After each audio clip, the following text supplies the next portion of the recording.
for the informal അവിടുന്ന് നമുക്ക് വൈകുന്നേരം വേണമെങ്കിൽ എന്നെ അവർ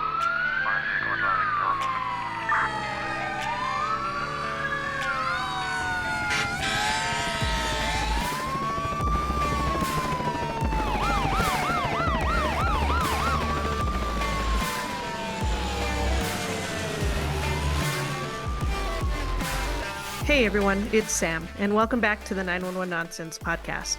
To stay in the loop, learn about upcoming guests, and join in the conversations with the Noon community, follow us on Facebook, Instagram, and Twitter. And hey, if you like what you hear in this episode, don't forget to like, subscribe, and share. Your support means the world to us. On this episode of Noon, I'm thrilled to introduce Chris, a flight paramedic with an incredible 37 years of medicine. Throughout her career, Chris has seen firsthand the importance of financial stability and decided to become a financial coach to help others manage their finances better. Join us as we dive into her journey from saving lives in the air to guiding people towards financial health. This is an episode you don't want to miss. Let's get started. All right, Chris, thank you so much for joining us on the Noon podcast. How are you doing today? Great. Thanks for having me. Yeah, no, thank you for reaching out. You actually reached out after listening to a couple of episodes, and you've heard people talk about some of the financial situations that they've gotten into, and you really related to that. And it was really cool because you work in EMS and you work in a financial side. So we'll talk about that, but let's get an introduction.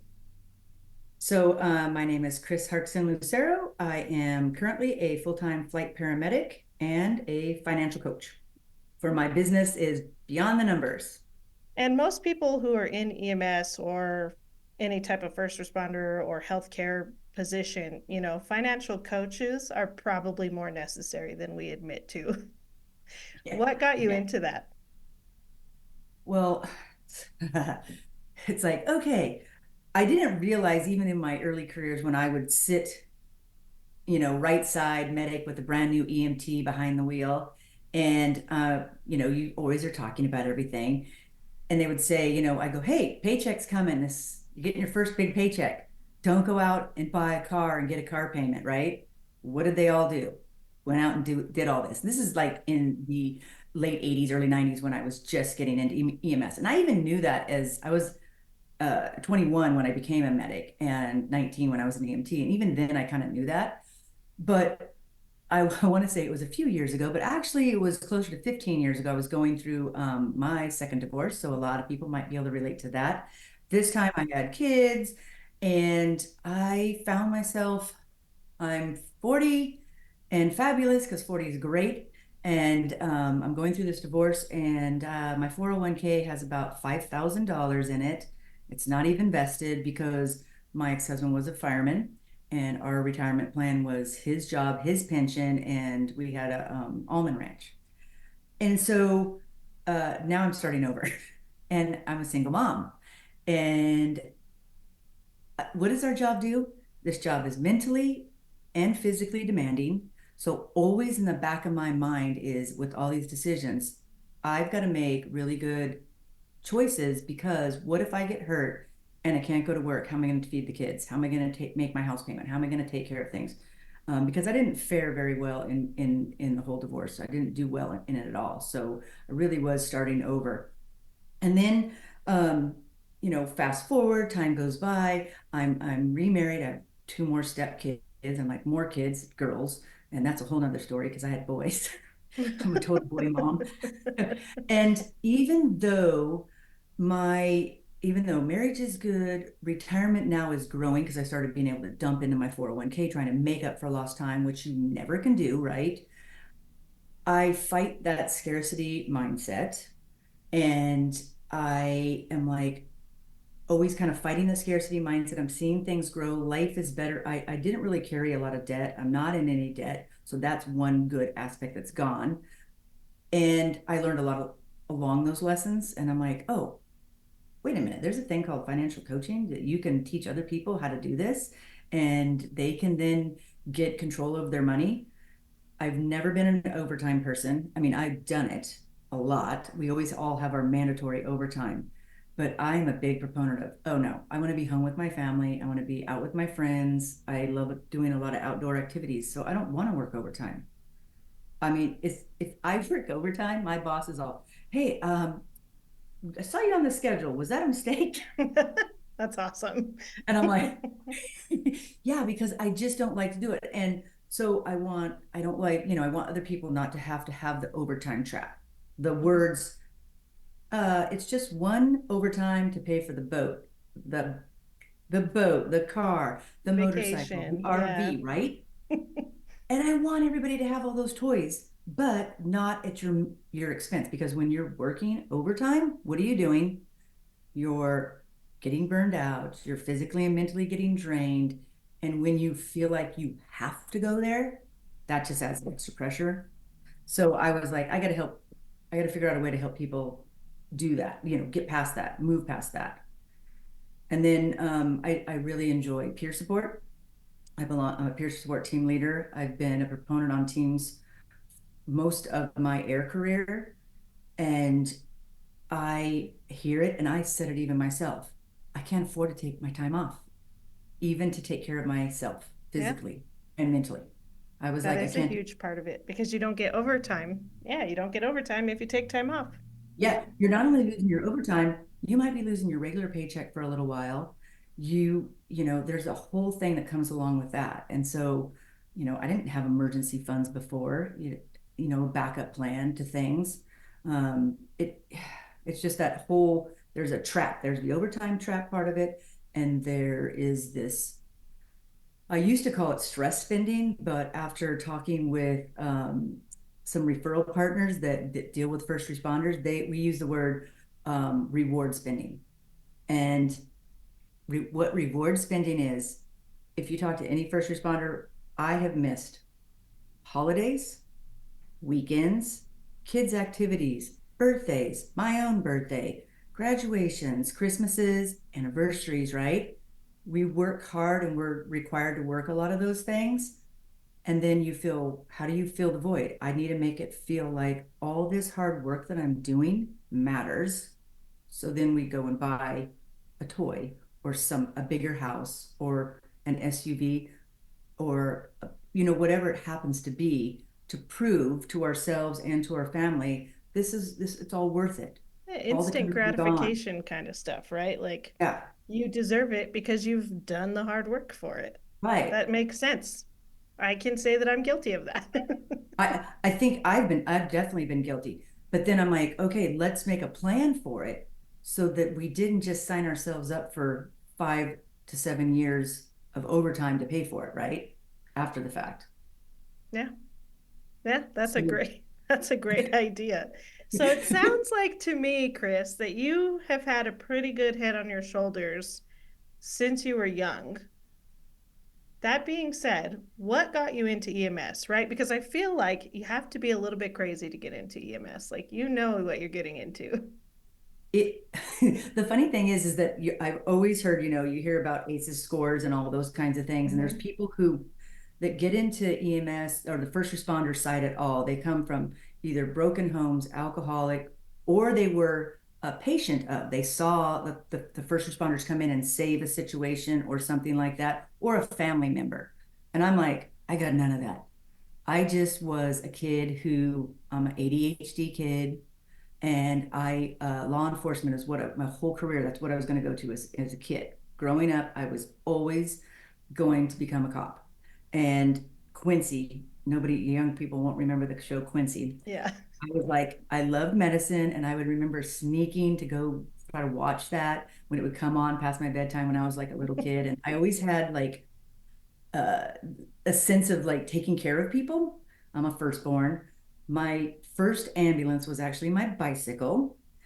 My sister was, she's 5 years younger than me, and I must have been 12 or something. And we were out at the park that was across from our house area, and she slipped and cut her foot open, like Oh, a pretty big bleeding gash. And I just remember I'm like, we have to put the pressure on here, throw her on my bicycle.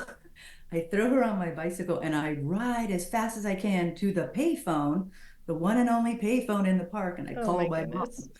Yeah. And I'm like, my sister had got hurt. I got to come get her. And my mom came, got her, took her to the emergency room, and she got stitches, you know. So like I always was kind of like level-headed like that. And then again, law enforcement was my whole career choice path. And then I'm graduating high school and being this, I'm like that classic underachiever type person, you know, smart enough to get A's, but I'm not really getting them, you know. Yeah. And I had some difficulties in school because of my hyper talkativeness. So I didn't really like school. And they're like, you can't be a cop till you're 21. And I'm like, hey, I'm 18. I just graduated high school. What do you mean I can't? What? What am I going to do between now and then? And Yeah. then somebody said, hey, you should go become a paramedic. You should go get on the job on the ambulance. I literally called that day to the college. What do you, oh no, I called the local ambulance company. What do I have to do to get a job there? And they say, oh, you got to go to EMT school. I signed up right then, that first semester right at a high school. I was taking my EMT course that January. When I passed that class, I became an EMT on an ambulance. That's amazing. And then you fell in love with it and you didn't ever go become a cop. No, exactly. Because I'm like, scene safety. Oh, wait a minute. I don't want to clear the scene. That, and I was like, I don't like, I go, I don't like running after people. I would have been like, stop, I'm gonna have to shoot you because I'm not gonna chase you, you know. Yeah. Sometimes we take psych transports, you know. I don't know about you guys, but sometimes we take psych transports and I'm like, don't think about running because I'm not going to chase after you, but I'll trip you and make sure you fall real quick. Yeah. In my career, EMT, we used to do psych transports from the town I lived in up to the state. They don't have the state hospitals anymore, but they used to. And we would drive these, yeah, psych patients like 3 hours to go to take them to the state hospital Wow. and do that. And I was like, yeah, no. Dog in the road, somebody better, so you're falling down, you're getting kicked out, so you fall, roll, and we'll pick you up afterward.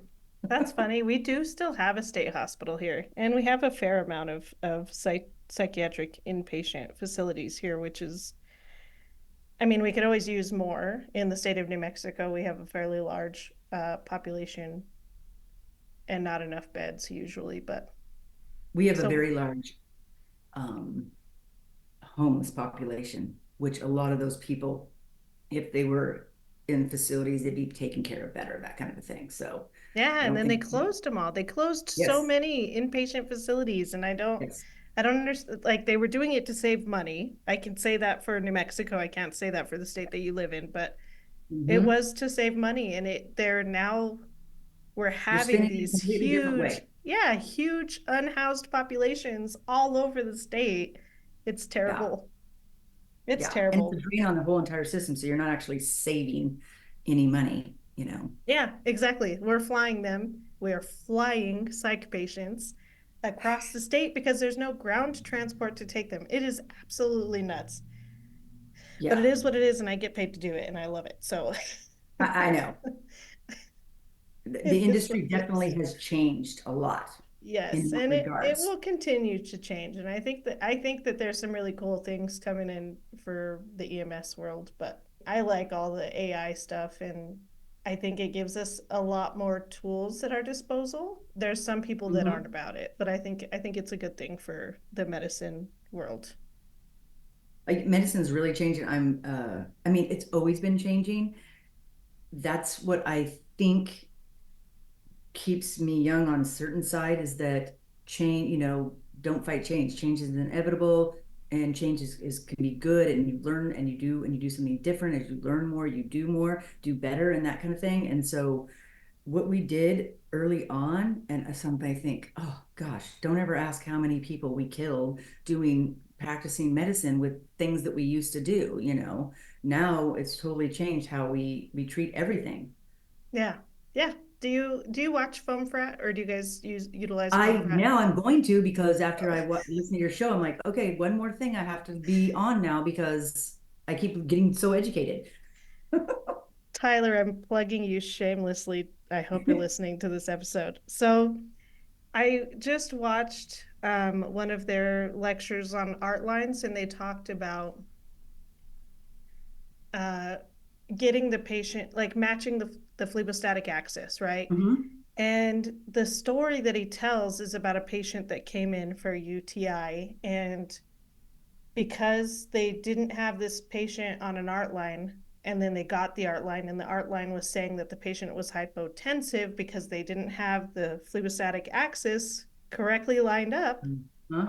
This patient was actually hypertensive, and they ended up killing this patient because they had this patient on 3 or 4 pressors. Oh, When they finally did get this patient lined up, the blood pressure was almost 300 systolic. Like, just oh my absolutely insane. And you think about that and you're like, God. did I line up all of my phlebistatic accesses when I've like transported these art line patients? Like, then you Or think when I about it, was tight, right? especially when I was titrating, that's why I always like, can I put an NIBP with that to see if they're even close to each other? I mean, hello, I'm not just relying on one thing. Right. Why don't we use our tools? Use our tools. And Yeah, it can be an excuse up to a certain extent, right? Like, training is a huge thing in our field.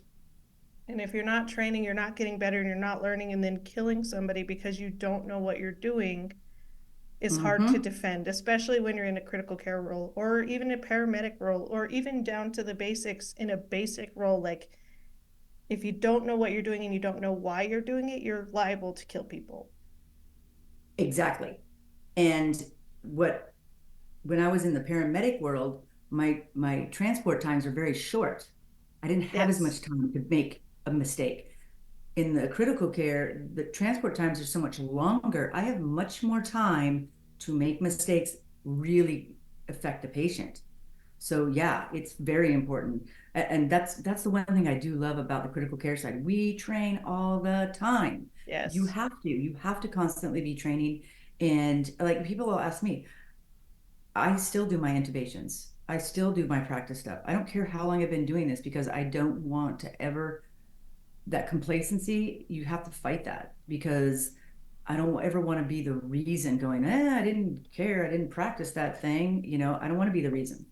Right. And if you and I were talking a little bit about it before we started the show, about hitting that first time success, right? And we talked about it when people are going through EMT school and paramedic school, and I can only explain, how it was when I went through, and a couple of people that I've seen come out since then, but it's like you have to come up with this sense of confidence and you have to have this pride of being where you are and who you are, and you're here to save lives. But that being said, like, you also need to make sure you know what you're doing, because while I can take a 911 call and I can bullshit my way through that call, that's not important, right? We need to know why we're doing it, and we need to have this first time success rate with all of our patients, right? We need to make sure that we not only get them to the ER, but we also get them, like you said, to the ICU and then potentially up to discharge, right? We need Mm-hmm. to be thinking, we need to make these plans for these patients. And I think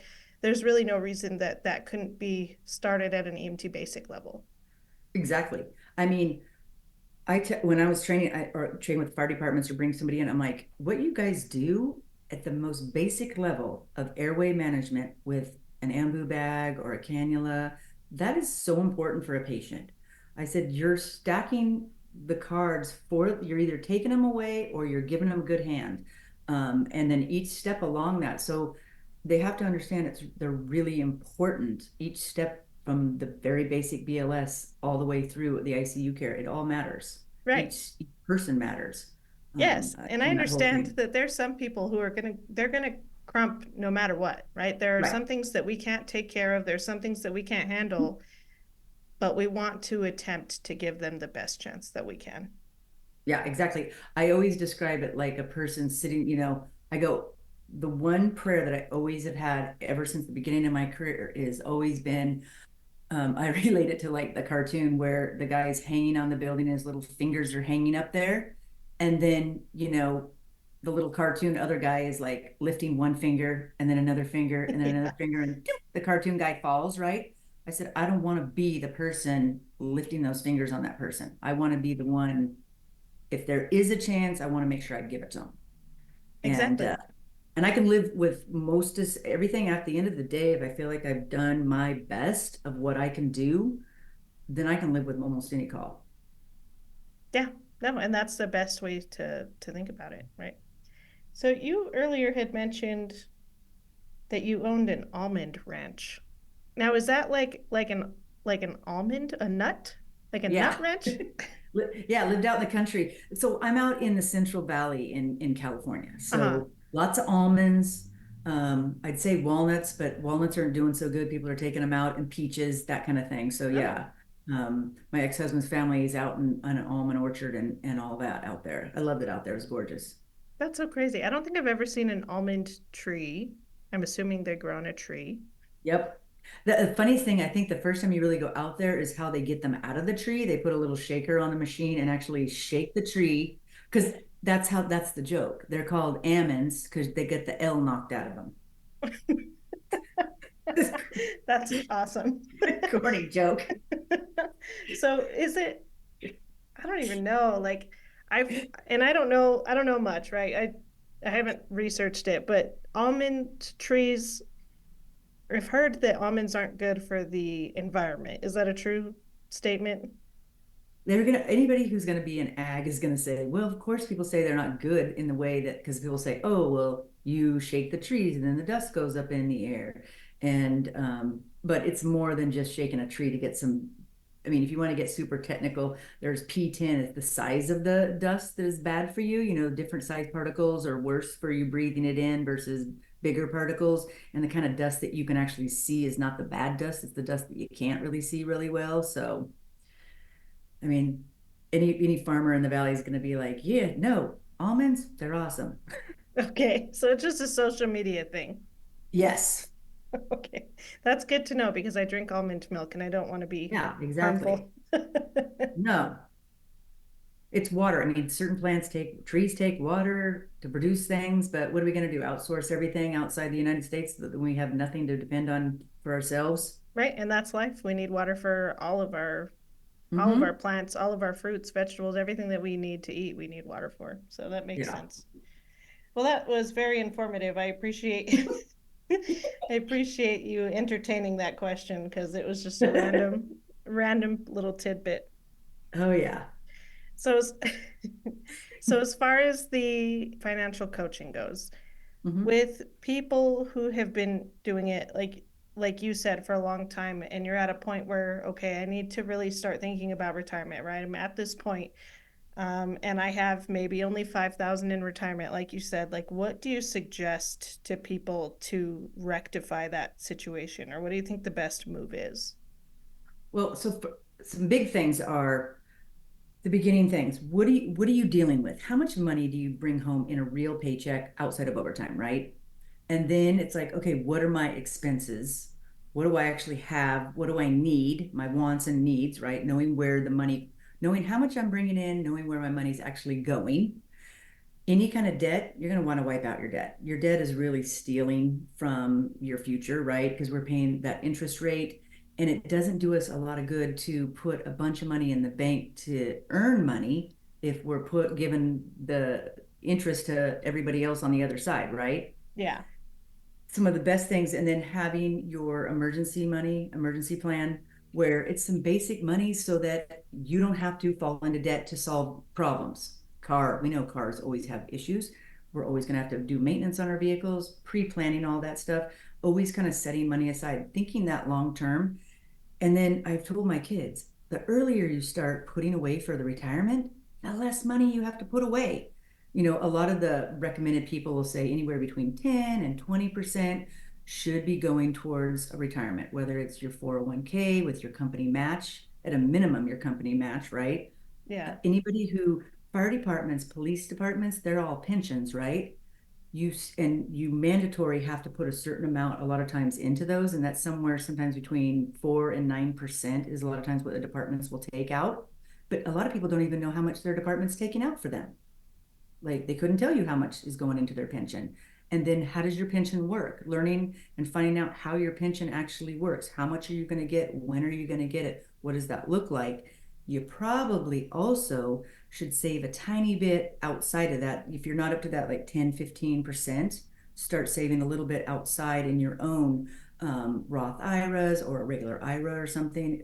I'm not a financial advisor, so I don't take people's money and invest for them, but I want them to have the money to actually get to go and invest their money. But that way you're in control of it, because what happens if you can't retire because you got hurt early? Now your pension that you were going to have that now is going to be really small because you didn't get the years in, but you would have done better had you had a little bit on the outside of yourself that you can control. The way the world is working, law enforcement, with all the people that their cameras and their lawsuits and stuff, officers sometimes lose their pensions, lose their professions. That gives you a little bit more outside control over it by having your own pension set aside, basically your own retirement investments, those So kind of things, what do having you that say to all. people who say, "Well, I have my Social Security. Why do I need to save any more outside of that?" Okay, I love this. So you can actually log on to the Social Security Department now, go through your little ID thing and find out how much you're projected to get. It'll go on what you're making right now. It's kind of cool because you can go, oh, I made $1,000 when I was 16 or whatever it is, right? Yeah. And you can see your entire career of income that's been reported to Social Security. And then based on that, it kind of makes a projection going, hey, at the rate you're going, when you're 62, you can take this much. 65, you can take this much. 67 and 72, there's the different markers where, depending on where you're going to take it, and each one you get a little bit more, right? But take a look at that number, because sometimes people are shocked at what that number says.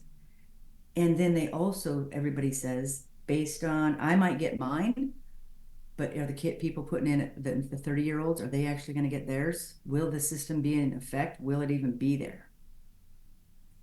And And that's a pretty heavy debate, right? Because technically that's kind of a savings account. That's what it's it's supposed to be.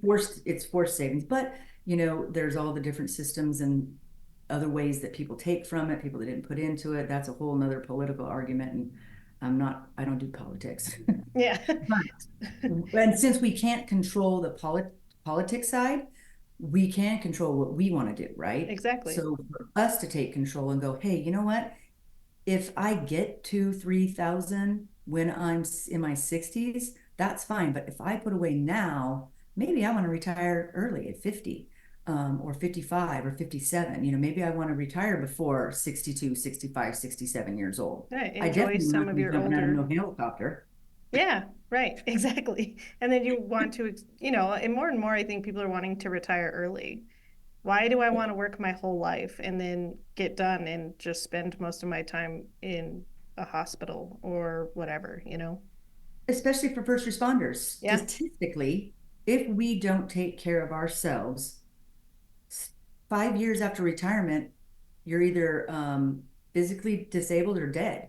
It's horrible because we don't take care of ourselves well enough when we're younger, that the things don't catch up on us. So it's like, yeah. yeah, I don't want to work my whole life to get to the end and be like, oh great, now I'm retired, and you drop dead. And this is statistically accurate, right? Yes. We have high statistics of especially EMTs, not firefighters, not police, but EMTs who are, oh, it's a high number. I want to say 40% are overweight, huge Yes. numbers. And then in that realm, we have huge statistics for back injuries, sometimes career-ending back injuries. Back, neck, knees, and Yep, shoulders. ankles, everything, Mhm. and it will take you out, and And why nobody's are they prepared for that. overweight?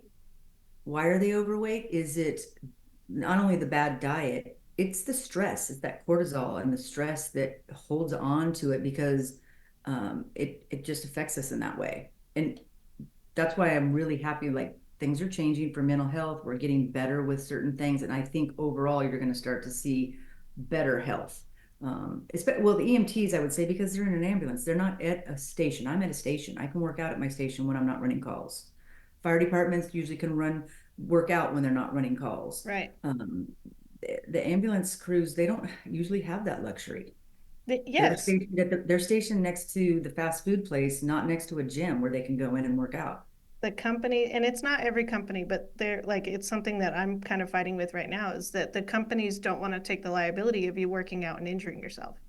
So they won't have gym equipment, right? The expectation is that you go when you're off of shift. Well, if I'm picking up overtime and I'm working a 24-hour shift, I don't want to go work out at the end of that 24-hour shift. You know what I mean? Or if I'm working more overtime and I'm working a 48-hour shift, that's the last thing I'm thinking about when I'm getting done running so many calls, 15, 16, depending on how busy it is, 48 Mhm. calls in a 48-hour shift. Right. That makes it hard. And I think we're seeing this difference between the fire department and our third party EMTs because those companies aren't taking responsibility for their employees' health. Right. And that needs to change. Definitely. It's like you're starting to, some areas I'm starting to see more holistic. They have wellness rooms at some stations or their main station. You can go to a wellness room or a quiet room or a Zen room, whatever they want to call it, to, decompress either after a bad call or maybe even go in there before you go on shift to, just have some time to decompress from what you're either going into or just coming off of. And then I think the second thing is, yeah, get out. And I'd say, oh, get out and walk around your ambulance or around the parking lot that you're stuck at. I mean, it's hard to make yourself do it, but once you start making yourself do a few things, one or two tiny changes I think make big difference. Right. Big difference. Once you do start seeing those changes, you're going to want to continue doing it. I said it a couple episodes ago. Like I'm down almost 40 pounds from when I left working on an ambulance and in the ER, switching to flight paramedicine Mm-hmm. just by getting up and making those steps, right? So I think it was Valerie Bestland with an all EMS women's group on Yes. Facebook. She's doing that 5 minute challenge, right? And she's holding Yep. people accountable. If you're signing up for this, all you have to do is get out for 5 minutes every day, walk for 5 minutes wherever you are, and Mm-hmm. check in and let us know. And that's fantastic. Great Yes. stuff. Like, please, let's do these small, doable, tiny challenges for people, and that promotes them to continue. Right. And just the same thing like with money. You don't have to do everything all at once. Pick one thing to either add or take away. And just make one tiny change, that 1%, atomic habits, that 1% over the course of a year is 28%, Right. So instead of of like change. eating out every night, take a night Mm-hmm. and make something at home, right? Right. And make it twice. There you Make go. See? make it twice so it's leftovers or it's two night. You know what I mean? Just do Exactly. one thing because I think a lot of us in this profession, we're all or nothing people. We can be all or nothing, and we're like, I'm gonna do this thing, and then we make the mountain too hard to climb, Yeah. and then we don't set up the goals correctly, and then you feel failure, and then you're like, forget it, and we just Yeah. throw the whole thing out instead of going, hey, thanks for trying. What part of that worked? Let's turn up the volume on what worked and what didn't work. Let's get rid of that. Yeah, exactly.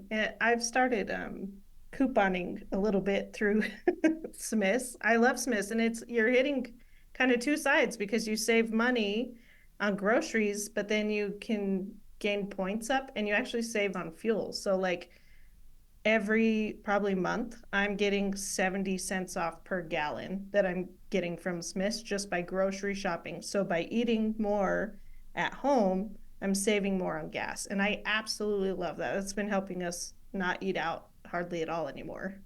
Yeah, you have that whole setting yourself. It's just like what we do at our job.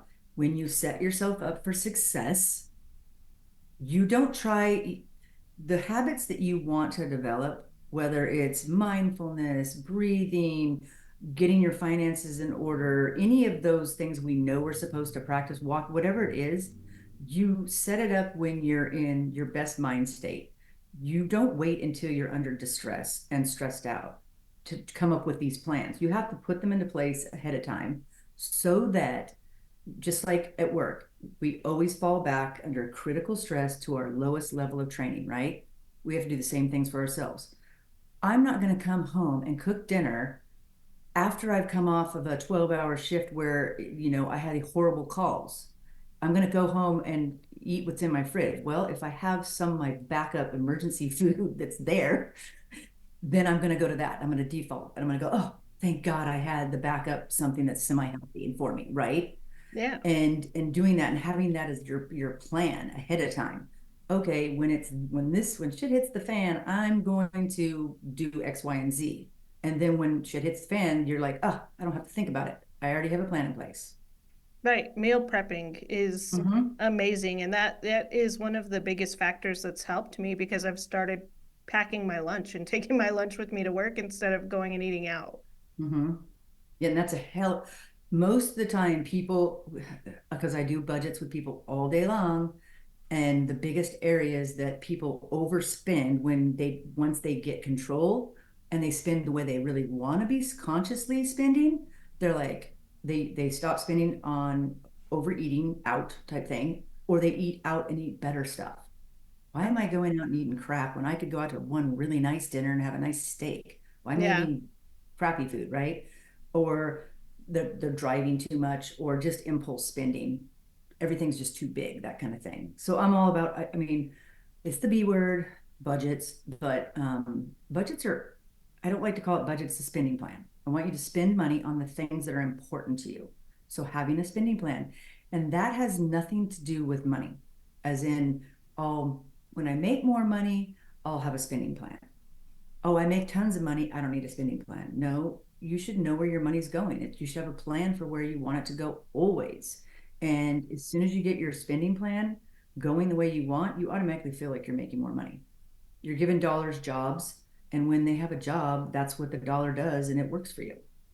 that's awesome. That's a great way of thinking about it. So for people who like have never had a financial coach, like what is your startup process and what are the end goals for a financial coach?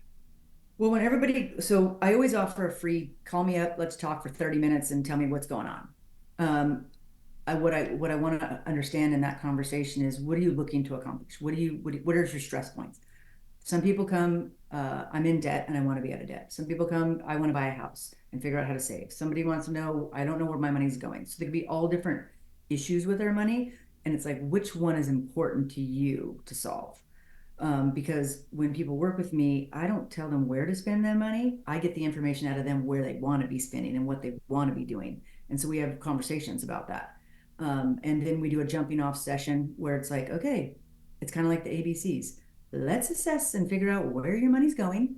So I'm going to get some information with that. And then we're going to kind of like budget in a way, get our budget going. And then we're going to clarify what are the goals that now we want to accomplish. Now we know where it's going. Sometimes the problem is I still always relate everything to medicine. Are you bleeding money? Yeah. If you're bleeding money, we have to stop the bleeding, right? So are you bleeding money? If you're not bleeding money, is it an income problem? Is it a bleeding out money problem? Is it just you just kind of have spending issues or impulse control issues? And then we make a commitment. What's the commitment behind the goals that we want to do? And then I make you successful with that. And I set up things in place. Okay, let me show you how to do a budget. Let me walk you through doing these together. And then they can work with me step by step. I want to start doing more coaching in a group environment, like come into a department and for new EMTs and new firefighters and police officers, we get like, hey guys, you're going to be getting a good income. Let's get you off. Well, you can still get the car, but maybe we're not going to go buy the Corvette or the big giant truck on our That's first day. that's great. Like, is that something that you have promoted for yourself going into departments? That's my new thing. That's what I'm gearing towards because I'll be honest. I started coaching a couple years ago, back during COVID, and I didn't want to share with my first responder friends what I was doing. And for one reason only, the stigma, we're tough on each other. Yeah. We're not nice to each other sometimes. And we're supposed to be supportive, and yet a lot of times we're not. And so I was like, I just kept it on a down low what I was doing, and I was getting the clients outside of EMS. And every once in a while I'd get some type of EMS person that would be drawn to me. And the public is a lot of public people are drawn because instantly I have street cred, oh, you're a flight paramedic, people automatically trust you. You're a trusting person. You're open, you're honest, you see train wrecks. My finances can't look that bad, right? And so I'm like, yeah. But then, I really love the people I work with. I love first responders. They're good people. We have our own little craziness about us and our wicked sense of humor and our all of our other things. But deep down, we're really good people and we help people and we have a hard time asking for help for ourselves. And I'm like, okay, I want to transition to start helping my own people. So I really committed to that this last year. And it's not easy, I'll tell you, because again, they're not asking for help. So I'm like, come on, everybody. So I've been coaching a lot of, like, when I talk with my coworkers and stuff, and I go, you need to write and a referral for me because now you look how much money you've saved this last year. You're in debt now because of all of our conversations. That's right. So what do you say for people who might be like ashamed or afraid of what they're making and what they've spent and now they're looking for help? Like how do you tackle that situation? Same way I do for everything else. There's shame doesn't shame does not help us in any way, right? It doesn't punishing ourselves isn't going to help get anything better. I never pass judgment on anybody for any situation that they're in. And we're like, but let's make a plan now.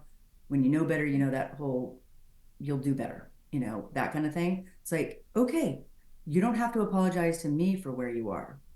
Let's figure out how we got here. Let's figure out the path forward. And I walk alongside of them because, yeah, shame is just a way for us to punish ourselves. And then it doesn't actually do anything, though. It doesn't make change. Shame doesn't change people. It just makes you feel bad for a while. And then you feel bad, don't do something for a bit, and then go right back to the regular behavior because you haven't learned anything different. Right. And then And you're you feel bad again. withdrawing. Yeah, and it's Yeah. not you're not And doing then you feel yourself any bad. favors. Yep. And then you punish yourself again. And then you do this whole, it's just a vicious cycle. Um, and I just don't want anybody to have to be in that cycle. It's like, the first step is, when we ask for help, it's like, okay, I'm here. There is somebody. Right. There always is somebody somewhere that will help you. You just have to make sure you talk to the right people and turn to the right places so you get the right help. And if you don't get the right help, look again. Don't just throw in the towel.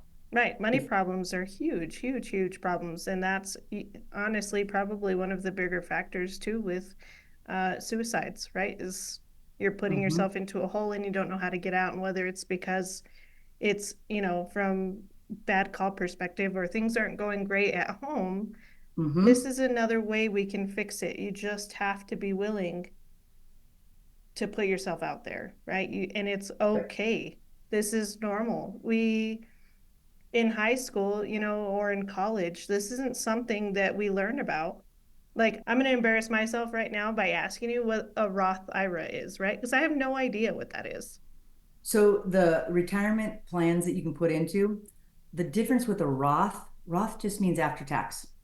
So it can be a Roth IRA, it can be a Roth 401k. Roth just means the money that you got to invest, you paid taxes on it already. And once you invest it, any money it makes, you never pay taxes on it. See, that's freaking smart. But that's why the government only allows you to do a certain amount per year because Okay. they want their tax, they want their money. Oh, yeah, But that yeah, makes so there's sense. there's pre and post investing. And I educate people, and then I'm like, okay, now that you're ready to like invest, you can either read up and do your own investments, or you can get a financial advisor to do your investments for you. And I have referral partners because I keep learning more and more too myself about different tips and tricks and things in the real estate business, on the loan side. There's a lot of things, there's a lot of resources for first responders to pay less for the services and less for things if they know the right places to look and ask. And is that something that you offer as like a list for people? Yeah, I'm meeting people all the time. I'm meeting different people all the time, and I'm like, oh, I didn't know this was I really. Oh, this is great. You mean they don't charge um, first responders to the loan fees? Wow, that's amazing. That's a great Wow. program. That'll save them thousands of dollars, right? Yeah, it's good to make Mm-hmm. those mental notes and then to have and to share because that is something that we all do, and use. I'm really glad to start seeing that EMTs are involved in a lot of those discounts because it used to just be firefighters and cops and then Right. nurses, not Yeah. just EMTs. So I'm glad that that's starting to change. Well, one of the programs I found, they allow nurses, but only flight nurses. They don't do hospital side. That's very They specific. only they do first responders, period. If you're a flight, it's all on the first responder, not frontline workers, you know, because there's other programs for frontline workers, a That's lot more than we crazy. realized. Hmm. Do you love being a paramedic over a nurse? So when I was younger, there's always that joke, if I become a nurse, I'm going to keep my paramedic so I can still think for myself, right? Yeah. And I've made all those jokes. And when I was younger, I was always like, I'm not going to be a butt wiper. I would say, you have to go to the bathroom. You wait till we get to the ER. The nurse will help you, right? Yep. Now, fast forward, I'm like, okay, I work with a nurse. We do everything the same and they make more money than me. That's And it's not a it. little amount either. It's No, fairly it's a fair amount. substantial. Yeah. Yeah. Between like five And and $10 an hour. you know what? You every once in a while you'll see on the news the 95-year-old nurse. You don't see 95-year-old paramedics. Oh no, no, we definitely don't make it to that age. You know what I mean? Yes. Mm-hmm. That kind of It stuff. it's So, true. and the industry is like just changing in general. I mean, when my ex-husband, his was 3% at 50 was his retirement. That same department, I think it's 2.5 at 57 because of markets and monies. The way departments have to save is they have to make the benefits. When you're young, you don't think about benefits. You only think about your dollar per hour. Yeah. As you get a little bit further into down the line, you get a little more savvy about the world. You go, hey, the benefits are pretty good. I want my PTO. I want retirement benefits. I want medical benefits. Those things become more important as your life, you start having more needs. You get married, you have a spouse, and you have kids and things like that. You start thinking bigger. That's kind of why I'm trying to educate people is I want them to think big and then bring it back to now.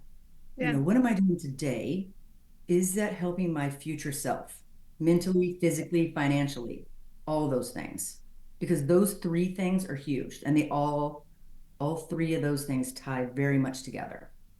Yeah, you've talked a lot about the mental health aspect and how do you take care of, I mean, I know already, right, that you didn't work a lot of overtime because you were very smart in that aspect, but how do you protect yourself mentally from the job that we do?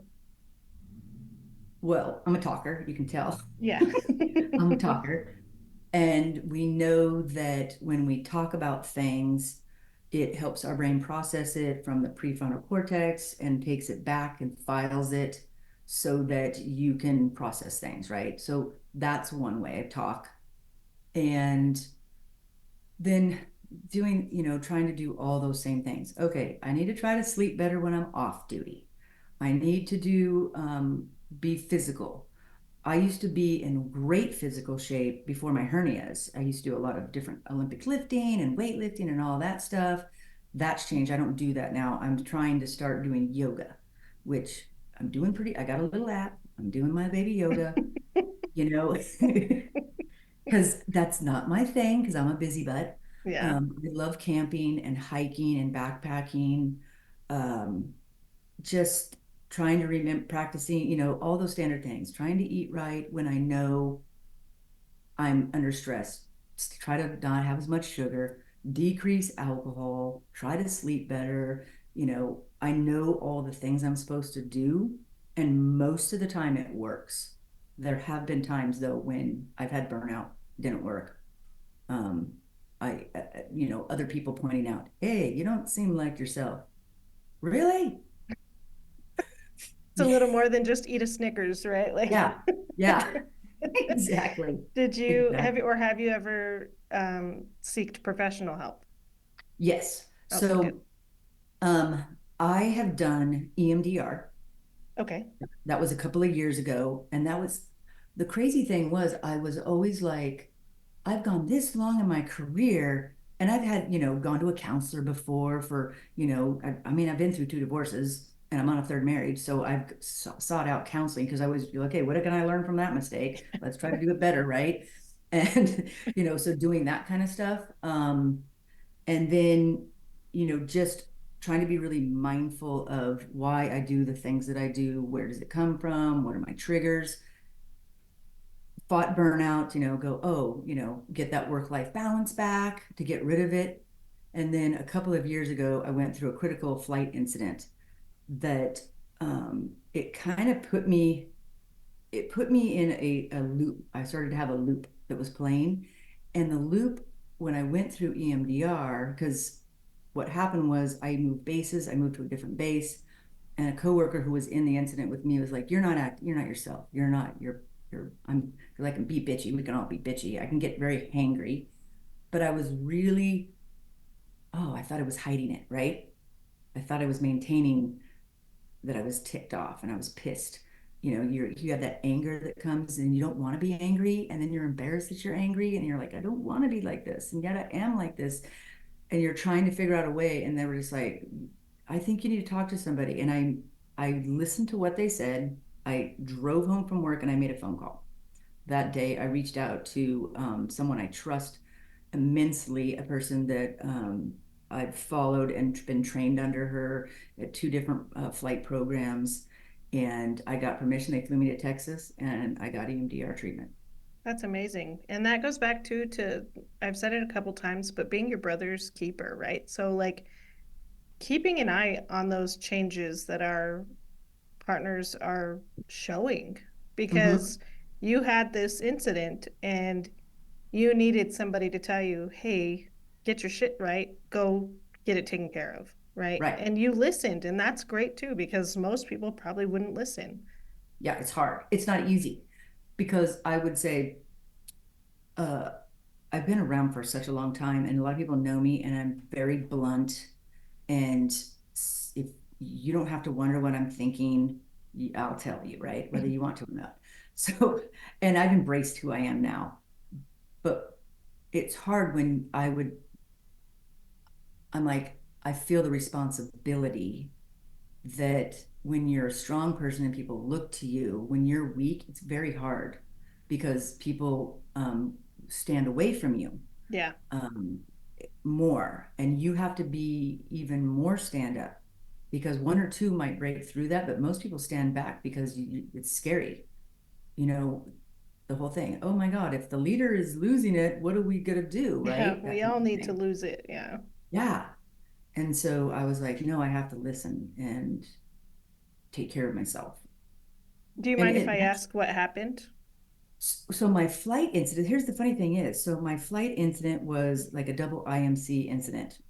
So Almost for lost the aircraft. so for people who don't understand, double IMC means that you can't see anything outside of the windows. There's severe weather, and you're using flight instruments basically to guide you to where you need to be. Right. And so that incident happened, and it wasn't the incident, it was how everybody else responded to us after the incident. That's Because interesting. the pilot lost he didn't come back and fly anymore after that. He was gone. He retired after that. And there was a lot of like, people didn't want to believe it was as bad as it was, that kind of a thing. And so the response to other people, to us, was a lot more standoffish. They're like, oh, you guys are exaggerating. It wasn't that bad, that kind of a thing.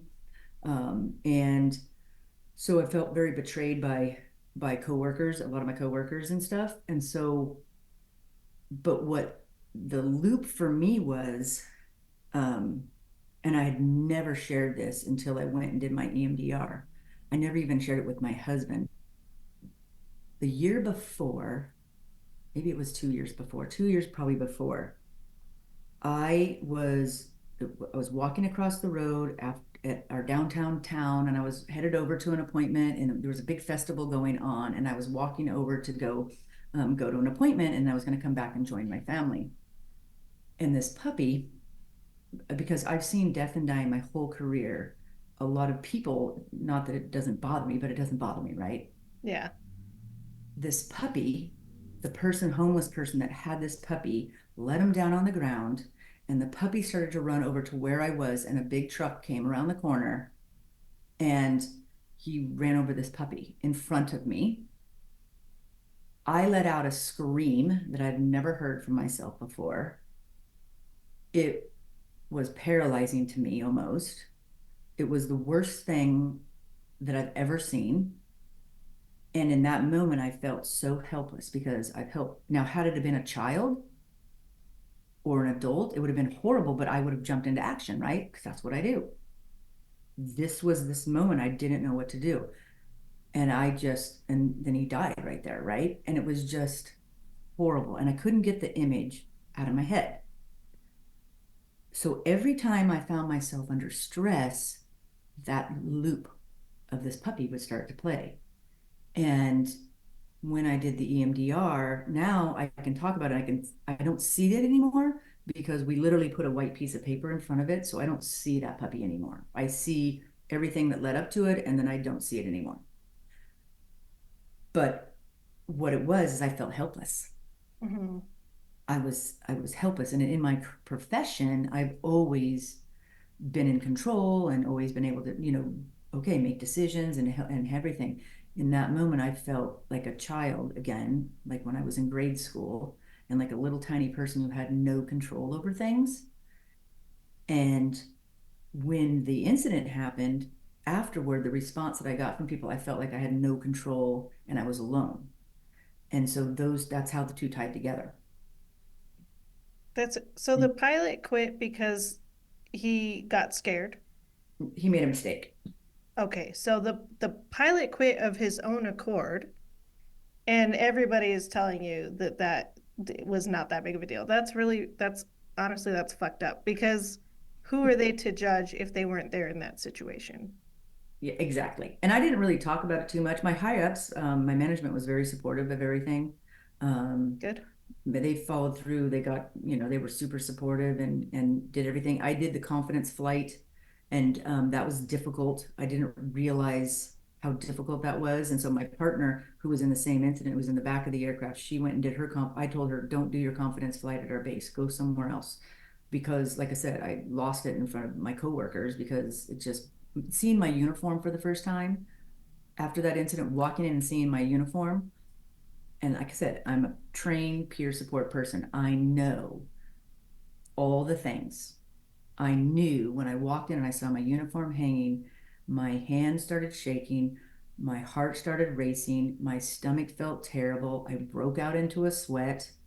And I just closed the door of my room and just stared at it and went, okay, the last time you had that on, you thought you were going to die, and your body's just having an acute response.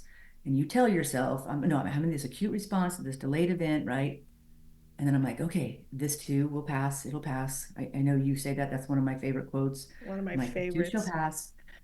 And it did. I took a couple breaths and I was like, okay, I'm ready to put it on now, and then I walk out. My coworkers are like, hey, you ready to go back to work? And I'm like, no, I need to go do a flight in the air. I'm going to go sit in the aircraft for a little bit by myself. And I got out there and I had the same response at first. And I made a phone call to the doctor and I was like, hey, this is not, I thought this was going to be a lot easier, right? And now I'm out there and then we're going to go for a flight. And as soon as you've heard different people tell the story. It's what we hear, we taste, we smell, we feel, it's everything. And when we took off on the flight, I was fine. But as soon as the rotors started to change pitch and slow down, and I could see the needle moving into a hover position and all these things that put me right back into that moment, I just had an automatic stress response. I just like started crying. And the pilot that I'm flying with, I should have gone. I mean, he's a great pilot, thank God, but he'd only been working at our base for a month. So he's looking at me like, oh my God, what am I going to do with this Oh no. girl, right? And he's like, are you okay? And I'm like, I'm fine. Just keep going. I trust you. I know we're okay. And I'm telling, my body's just having a stress response. So you're And explaining it all to him. yes, and I'm going to just No. keep on doing this. And so we did that a couple of times. We get back. I'm like a sack of wet noodle, and then he goes in and calls his boss. I call and I'm like, okay, what am I going to do? It was horrible. And she's like, can you do it again? And I go, if you tell me if I get back in that aircraft and I do it again, that it's going to get easier. She's like, yep. So I was like, let's go again. And he's like, are you sure? And I'm like, yep, No. let's go again. And I went again and I was fine. And I've been fine flying since. What the loop for me was is that I just didn't trust people to have my back. Yeah. That was what the hard part for me. I just didn't trust people to have my back, and which made me hyper vigilant. Right, that whole I was hyper vigilant when I was around certain coworkers, or and I was always on guard. I don't want to say the wrong thing. I don't want to do the wrong thing. You can't work like that, you No. know. Yeah. So I moved bases. It got better, and um, and then I went and got EMDR, and then all of a sudden it was like, oh my God, I feel so much better So because the the puppy. confidence test, is that something that they do for everybody that like when they go onto a rotor? Um, I when you've had a critical incident, a lot of times they'll take you on a confidence flight to get you back, back in the saddle again type thing without being on the stress of running a call and doing all the other things. I've never heard of And that before. That's interesting. normally, knowing what I know now, which is what I told my coworker, I said, somebody needs to be with you that you really trust, hold your hand, that you really trust. Don't come back here. Maybe don't wear your uniform that day. Maybe go just in your street clothes, something you feel really comfortable in. And yeah, her experience in her confidence flight was much better than mine was. But I mean, I did it. I was like, I'm gonna do it. It was rough. It was That rough. sounds really rough. And so I fly fixed wing, you're not, I tell people all the time, you're not going to get my fat ass in a helicopter. It's just not going to happen. That it will never happen. Dustin, stop trying to get me out there. Um, is that the double IMC? Is that typical weather that you would fly in? Like, are you guys prepped to be able to fly into that kind of weather? The bad thing about this incident is that we are an IFR aircraft. We were actually flying an IFR departure, and the autopilot got turned off, and things got disoriented for the pilot, and that's what happened. Okay, yeah, and that Yeah, because that is normally a scary we were situation. supposed to be IFR. We were on an IFR departure. We were supposed to go in the clouds. Unfortunately, during the pop into the clouds, things got disoriented for the pilot, and things got turned off, and it got a little sketchy from there. And that, correct me if I'm wrong. That's what ended up happening with Kobe. Is that correct? Mm-hmm. They went up into the clouds, and the pilot actually lost. He became disoriented, and they crashed. So that is a scary situation, and that's crazy that you guys are allowed to fly IFR. But I'm glad that you guys have the tools just Yeah, in case you I do mean end it's up in it's an really IFR. safe. Yeah, IFR is really actually safe. You're flying the highways of the sky and everything, but things have to be programmed correctly, and things need to operate. And yeah, it was yeah. it was that was the most scary, calm situation I was in because it You was quite have to calm. be, right? Yeah, like that shit's going down. But if you're Mm-hmm. freaking out, everybody's freaking out. So you have to stay calm in that situation until Yeah. you're on the ground, and then you can just kind of like, bleh, like let it all Mm-hmm. out. So I'm really sorry that you went through that. It could have been career ending, like I It said. could So a lot happen. of people it can be career ending, and I was just like, I love flying and I love the job, and I was like, no, I'm not ready to be done. And I also, this is before I coached, and part of me was like, what would I do? What could I do? I Yeah. can't do anything. I'm not qualified to do anything. I'm not educated to do anything. I can't retire. I don't have enough money in the bank. I don't want to eat cat food. It was like a billion things all at the same time. And I'm like, oh my God, I don't want anybody else to ever feel like that. Yeah, no, that's fantastic. And I'm glad that that's something that you've gotten into.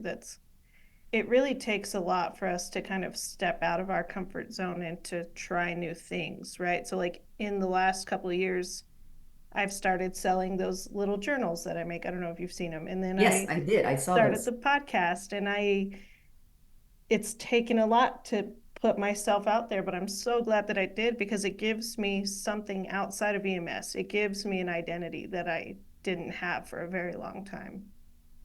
Yeah. And we are all more than our job, but it be our job becomes, because people respect it a lot of times, and we know what to do when you work really hard to train at work. We work under protocols, we work under SOPs. We know what to do when you go to work. I show up at this time and I do this, and this is what I do, and this is what I go, and this is how you do this procedure. It's regimented to a certain extent. Of course, you're using your brain and your critical thinking, but it's easier. And I think this is why a lot of first responders default to going to overtime, default to going to work when you have problems at home. It's easier to go to work because at least you know what to expect there. Yeah. You know what your job is, you know what your role is, you know what you're supposed to do. And that's the other side of it too, having money conversations with your spouse. Because a lot of times your spouse is the one left at home dealing with all, well, here, I make the money, you fix the things at home, Yeah. We don't want to make you know? decisions anymore. You do it. Yeah. Right. Yeah. Yeah. And so really making it so that it's on this great leveling playing field where you have great conversations, because you don't talk about money problems. We're going to talk about money, what it can do for you, what you want it to do. What do you want your guys' life to look like? What would it look like if? What are we retiring to? What's the next chapter? How are we? And because I tell couples all the time, you're so much stronger together. You're so much stronger together. If we can work together so you stay together, you're so much stronger together. That's right. And that's a great take on it. This is fantastic. And this conversation has been absolutely amazing, Chris. I appreciate that you've come out today. I want to give you the opportunity to um, kind of plug yourself. If there's anything that you want to talk about that you feel that we didn't talk about, I want to tackle that now. Oh, I don't even know. The main thing is I just don't want a first responder to ever feel left behind, mentally, physically, financially, or let any of those three things stop them from having a great off-duty life, a great career if that's what they want to keep doing, but not letting any one of those things get in the way, and giving people the courage to say, hey, you're already doing hard things. This job is hard. Treat yourself like a patient. Treat yourself like your best friend, and do the hard things that you need to do in any of those areas that might be lacking, so that you're getting the best from yourself on and off duty.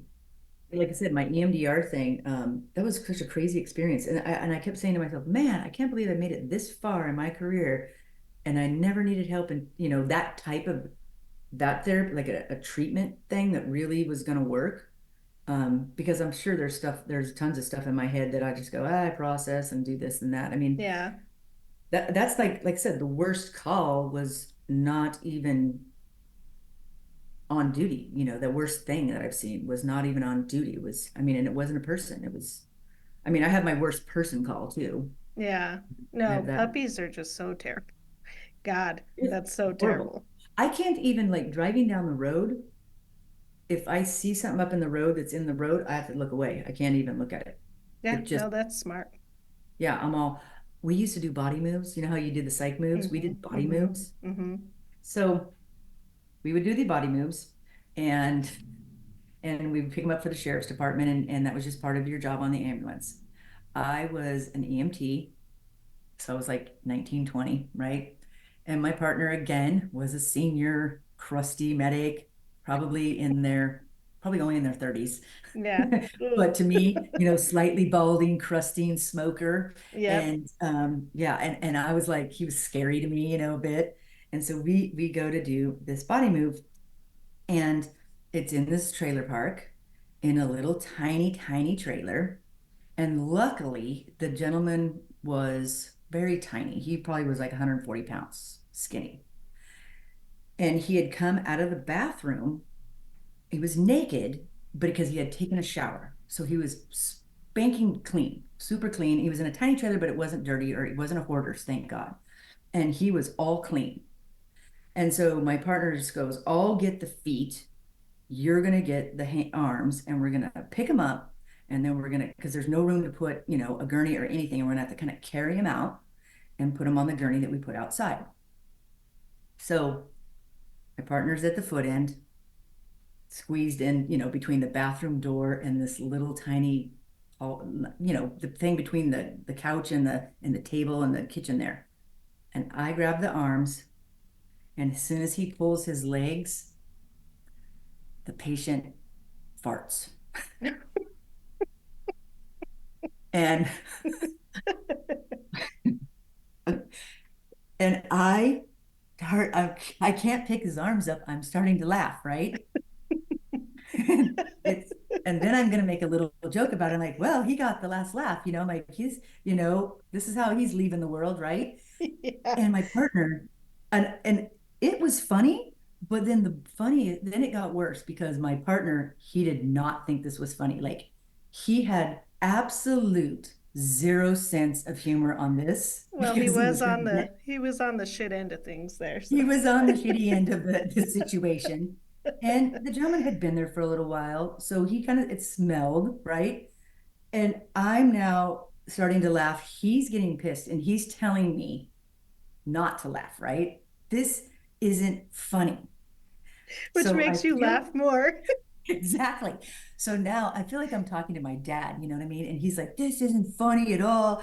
And I'm like, I'm losing it. I'm now crying because the smell, the situation.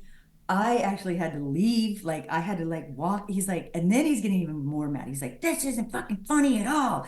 And I'm like, yes, this is like hysterical. And then I'm like, there's a dead man here. And I'm just hysterically laughing. And I leave. I remember going out, stepping out a little bit, going out, you're hitting on the gurney, like, oh my, this is like the funniest thing I've ever seen in my heard and seen in my life. Yeah. And I'm like, he's like, are you coming back in here? What? We gotta. And I'm like, I try to come back, yeah, I had no control over myself. I'm just it took me a while. I had no composure. I could not pull it together. And he's like, because the more mad he's getting, you just need to pull it together and get back in here. And I'm just like losing it. So yeah. That is amazing. I love when shit like that happens. And it's not like you're not laughing at your partner's expense. You're just laughing at the No, situation and you can't make it up. no, because we would always say, we don't want to do these body moves. We didn't like doing it, and you wouldn't put people in body bags because unless there was blood and guts, you would just, this is when you didn't even wear gloves unless the patient was bloody. Yeah. This is the era. Okay. This is 1988, 80. Yeah. No. Oh my God. 87, 88. Okay. This is like way back there. Yeah, yeah. If they weren't bloody, you didn't put gloves on. If they weren't bloody, you didn't put them in a body bag. You just picked them up, put them on a gurney, wrap them in the sheet, toe tag, and the whole thing. But yeah, that was.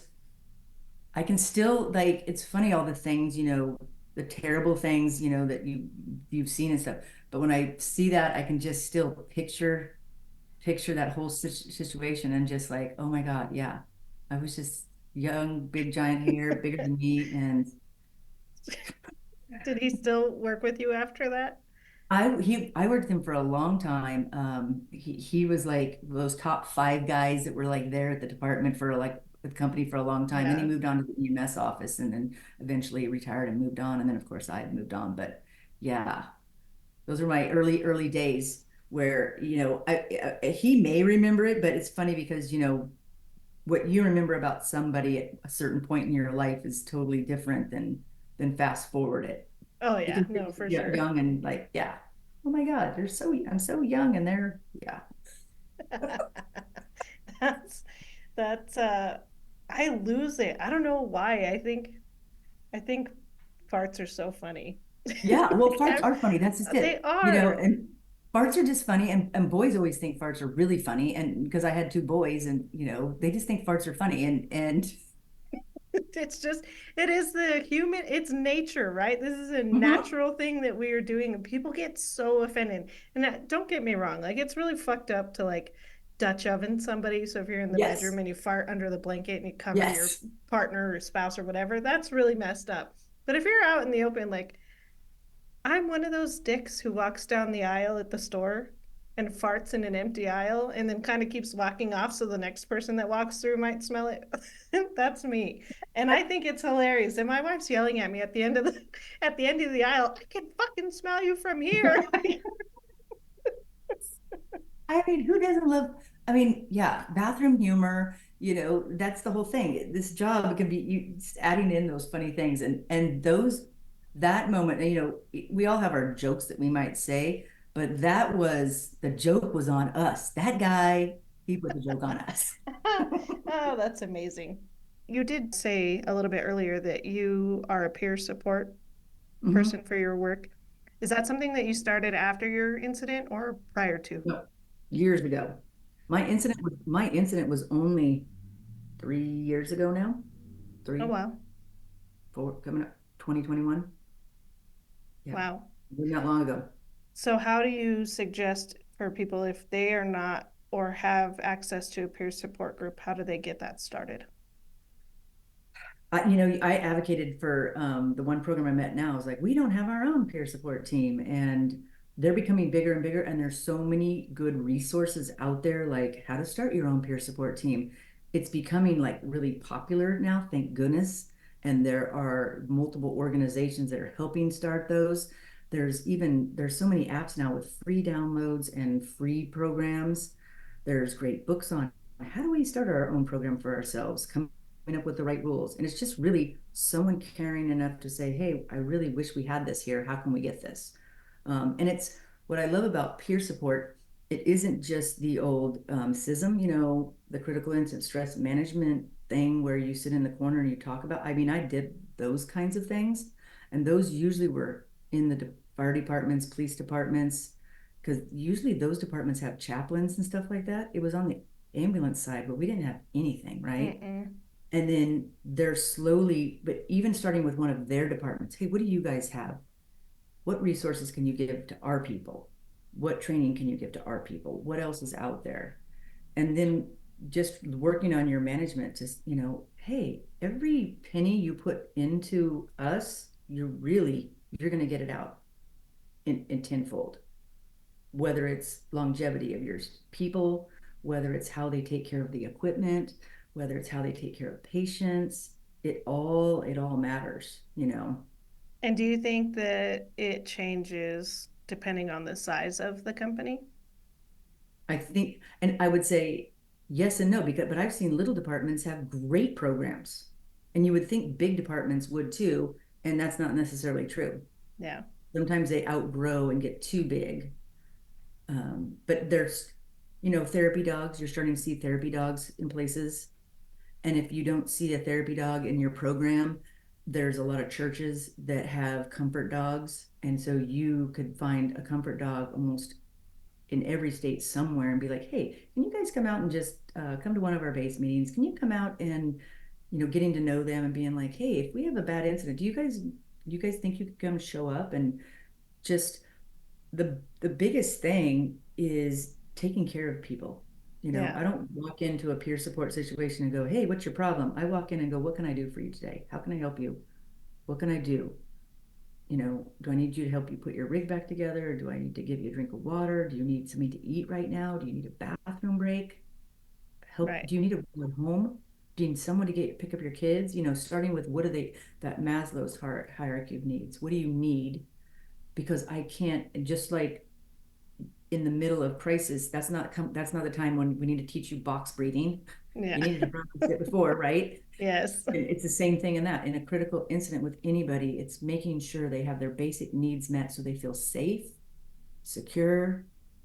Now, now they can right. process things. No, that's fantastic. And I think it's needed. I think more people need to be standing up for their companies, no matter the size of them, to get something started within their own departments. Yeah, and it's again, we're the best of friends, but we're the worst of friends to each other too. Yeah, And and I don't know if it comes from the fear of, oh my gosh, if I acknowledge what's going on with them, then I'm going to cry. And if I cry, I may never stop crying. So I'm not going to cry. And now I'm not going to talk to them right. because Their, I heard you say on your show, their human side scares me. Yes.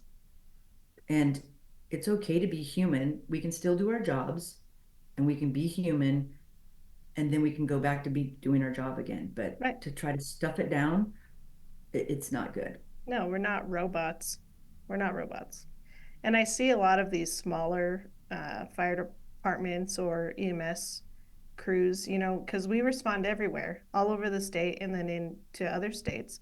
And we see a Hmm. lot of these smaller communities because they're the ones who need the most help usually. And those guys are just run ragged. And you can't help but feel bad for them. And they're just such troopers. Those are the people that are out there doing it because this is what they want to do, not because they're getting paid well. Most Right. of the time, they're getting paid pennies to the dollar of what most of your city people are getting paid, and that's hard because you see that they're not getting the help that they need. They're just being told, get out, you're on the shift, you're gone for 24 hours, you're running 24-hour call or 24 calls in that 24-hour shift, and that is Hmm. hard. That's hard to witness. You, a lot of it is educating them to advocate for themselves. I remember when I was probably, well, I was probably 23 years old. I was, because yeah, I was after divorce number one, in between one and two, I was a volunteer firefighter because I was going to transition and I was going to become a firefighter. So first the law enforcement thing, then I was already a medic, but then I'm like, how can I be a medic and get a and have a pension? So I was like going to become a firefighter. So I became a volunteer in my town at a department that I was with, and I rolled on a call, and the person had shot themselves in the head, and it was one of our firefighters. Oh man. And he was an older guy, and I say older because he's probably my age now, right? But I was only It 23. happens. Yeah. I was only 23 at the time. And back then, it didn't matter that we saw gray matter. They were like, put him on the monitor. You had to put him on the monitor and get two asystoles in two different leads, right? Yeah. He wasn't breathing, but I put him on the monitor and PEA was the word, and he had a blip it, one, blip it two. So it wasn't asystole. And I was trying to get a declaration, and they were like, and I was on the radio holding it together. And I'm like, okay, I need to get a declaration. And they're like, no, we want you to start CPR and start running this call. And I'm like, what? I told you I have gray matter. He's not breathing. And they're like, no, start CPR. So now I'm switching from this guy's dead to, oh crap, now I have to run this call, right? Well, Yeah. luckily my coworkers is on the, like I said, I had been a medic for about 2 years, but my coworkers came over and they showed up and they were like, we got you. And they started running this call, take him to the local little tiny hospital. And this hospital in this little town was like, a one room ER type thing. Yeah. Take him in there. They're like, no, they declare him, right? So we go back to our base, and my ambulance is a mess because they jumped in my ambulance and rode with the three of us in the back, and then we went and picked up their ambulance. I go back to work, and I'm like, you know what? I need to go home. You know what? I'm just mentally, I'm exhausted. I just want to go home. And my boss says to me, if you can't stand the heat, get out of the kitchen. Well, I'm feisty. I'm a feisty girl, but I go I like could this. tell. I'm all, that's bullshit. I'm going home and you don't even have to like it. I'll be back tomorrow. I'll be on duty, 8 o'clock tomorrow. I'm going home. See you later. And I Yeah. left and I went home and I remember I got a nice bubble bath. And this is, like I said, there was no peer support. There was the SISM thing was only for fire departments. There was nothing else going. I just went home. I was like, I just go, okay, I'm going to take care of myself. Take a bath, take a nice bubble bath, pour a glass of wine. And that was what I did. And I went back to work the next day. But I fought for myself in that situation. And I thought I could lose my job, but I didn't care. I was Yeah, I like, you wish go. I wish everybody had that kind of confidence because people are afraid to even ask to go home, Yeah. Like I was that's like, I'm going insane. and there's nothing you're going to do about it. That's awesome. I mean, we had no And union. We weren't union. We were nothing. We yeah. had nothing back then. That's funny. That's crazy. And I'm glad that you were able to advocate for yourself because it's just it's hard, you know. I've been doing this for, like I've said, going on 20 years, and I still have a hard time advocating for myself sometimes because you just don't want to disappoint people. I'm Hmm. very, very much a people pleaser, and I don't like saying no. And that is probably one of my worst downfalls is that I don't like saying no. Just look at it this way. Instead of saying no to, like, you're saying no to them, you're just saying no to yourself. So say, no, I'm going to say yes to myself. Well, that means I can't do it for you. There you go. That's a good way of thinking about it. All right, Chris, how can we find you? How can we get a hold of you? Oh my gosh. Beyond the numbers, be in I'm on Instagram, I have Facebook, I have my little website, my little link tree. So yeah. Awesome. I'll put all that stuff on the Yeah. post when we get you posted. Um, Number one advice for people. Take care of yourself so that you take care of yourself so you can take care of others. So you can continue to be the person for others. And when it's time to move to something different, it's okay to move to Don't something be different. afraid. Yep, do it if you have to. Mhm. I Do it know, if you I have to. fight that. I fight that. I can't, where am I going to go? Yeah. Yeah, it's coming up for me, There's and I'm still like, work to do. Yeah. yeah, exactly. We just got to figure it out, right? Hmm. Well, Chris, thank you so much. Again, this has been a phenomenal conversation. I've had an absolutely great time. You are an amazing guest. I appreciate you coming out today. I can't tell you how fun this was. And I've always apologized for being a chatty Cathy and talking too much. And I'm like, you know what? I'm done with that. I'm embracing that I want to talk about these things and I want to have a voice for other people. And I just thank you for giving me a platform. I just really appreciate it. Yeah, and now you can take that onto your own platform, right? You can start doing this more and more for your people and for yourself. Exactly. Exactly. Thank you. Thank you so much. Yeah, no, thank you again for joining us on the 911 Nonsense podcast, and I hope you have a great day. You too. Thanks, Chris. We'll talk soon. Thanks for tuning in. If you're enjoying the show and want to show your support, be sure to check out the new merch store on Bonfire. Find the link in the description below. Also, if you have any guest suggestions or if you're interested in being a guest on Noon yourself, visit the website at www.samspursuit.com to get in touch.